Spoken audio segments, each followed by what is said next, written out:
Hey, this is Jake from Jake's Board Reviews, and today we're checking out the Mini Ghost by Pyzel surfboards, and this one's in a 5.5, 18 3/4 by 2 7/16, and it comes in at 27.1 litres. Alright, so where do I start with this board? First session I rode it felt amazing, but there was one thing I noticed straight off the bat, as opposed to like other daily drivers in the Pyzel series like Phantom, it felt really loose underfoot. Fortunately, that looseness I adjusted to, and it turned out to be quite a fun board. The only issues I'm having with this board currently is the paddle power, and in a 5.5, so I would suggest that if you want a bit more paddle power, don't be afraid to go up 1 or 2 inches in length. So this one's a 5.5. You could either I'd go the stock 5.6 next time, and possibly in a round tail. This one's in a squash tail. The best thruster set I found was this Futures Legacy Series fin. So they're just a honeycomb template, and they felt really good. So I didn't actually really muck around too much with quad sets, because I just felt like, I didn't really need to. So that felt great on my backside, and this board had a lot of zing to it with that looseness once you got used to it.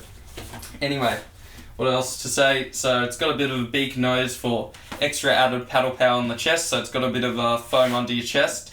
What else? Kind of rails, kind of like slightly, a little bit, they're not super boxy, they're more medium, bit slightly, I'd say, a bit full, but not heaps, not heaps of volume in the rails. But it's definitely, there's a bit more kind of for that user-friendly approach.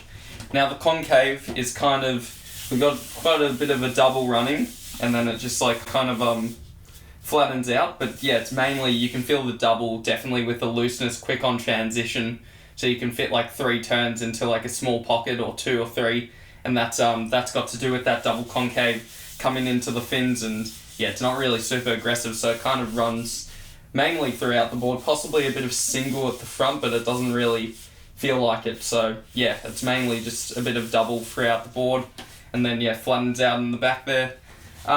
Let's talk about the wave range for this board. So this is an interesting one. So it just depends what type of waves you're riding. I found that in 1 to 4 foot conditions, this board excelled.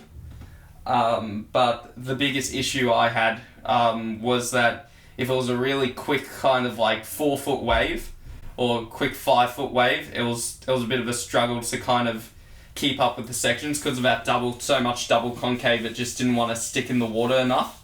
And I did try to fix it with some rake sets. So I put an AM1 in, and that just felt too stiff in the board. So it actually didn't really solve the issue. So it's mainly just quite a loose board. Only issue I had sometimes was feeling like it was a bit of a struggle to paddle. Not so much onto waves. I didn't have a problem catching waves on this board, but it was more so to do with the fact that, it just felt very kind of, and I'm a surfer who surfs pretty much 6 times a week. I felt like my paddle fitness wasn't up to scratch. Even though I kind of got used to it recently, it just still didn't feel that good. Bit of a struggle to paddle. The durability is not the greatest on this board. I'd say it's probably like let's go 7.5. I'd say 7, probably out of 10. So it's not the worst, but it's not the best. So, but I don't think durability matters so much if a board feels awesome. So I'm not really gonna go too much into that. What else have we talked about? So what level is it for? I wouldn't suggest it for a beginner surfer, to be honest, unless you want to, if you're a beginner, you'd go it up like 3 inches, so you'd go it up a few sizes bigger than the 5.5 you'd want to go. So I weigh 65 kilos, and I found the 5.5 a little under volume, but still when I was up on the wave, it felt really good. So it just depends on your paddle fitness, and if you want to sacrifice that paddle power, which I think is not worth it in the long run. Anyway, that's the board. I'd say it's not really in the squash tail. This one's a squash tail. It's not really it's not a board you'd ride in super critical waves. Last thing to mention is it is low entry rocker, low exit, so paddling, it's going to keep like that flatness will get you into waves nice and early.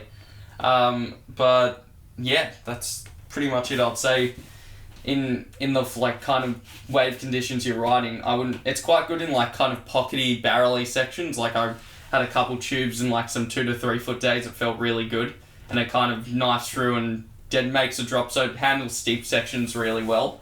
But I'd say that if it's bigger in the squash tail, you'd want to go the round tail in the mini ghost, or you'd want to step up to a ghost, or shadow, if it's in between when it's a bit bigger.